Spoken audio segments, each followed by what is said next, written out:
Wonderful women out there. Oh my God. It's time to talk about another contributor from the Women Empowered Sexuality, Intimacy and Love platform. I'd like to introduce you to Jane.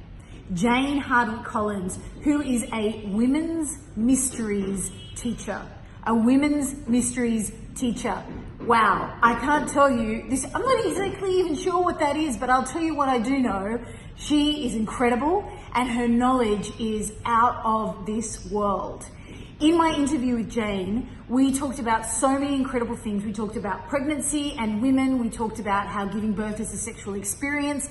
We talked about how it's really important to engage your partner post-birth in the breastfeeding so that he or she perhaps is a part of that experience as well, and how your partner can support you.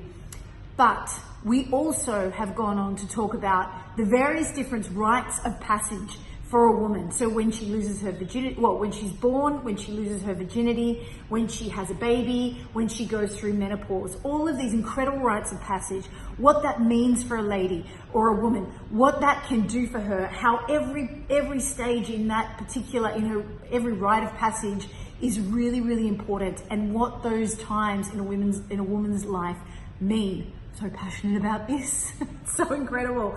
We talked about menopause. We talked about what women go through during menopause, and actually how it can be a whole nother sexual chapter for a woman.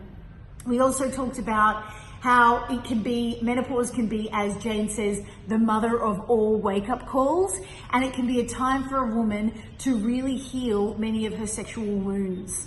So interesting. Oh, she was so interesting. She talks about how when women go into menopause, it can be a whole new sexual experience, and she can become a new sexual woman. We talk about women and their first sexual experience, so when a woman loses her virginity, and we also talk about that from the idea of how a mother can support, because I know a lot of the women listening are mothers, and they may have teenage daughters who may be starting to go through this process of finding out who they are in terms of sexuality, intimacy and love. So I made sure that we covered that as well. Really, really important. How can a mother support her daughter at this time? And also we talk about the whole idea of the way you were born affects the rest of your life. The way you were born can affect the rest of your life. And also about sacred wounds. What's a sacred wound? You need to listen to the interview, guys. Oh my God. Ladies out there, you've got to get on board. If you haven't already got the Women Empowered Sexuality, Intimacy and Love portal, make sure you grab it today. If you do have it, then find this interview, ladies, because it is truly a life changer.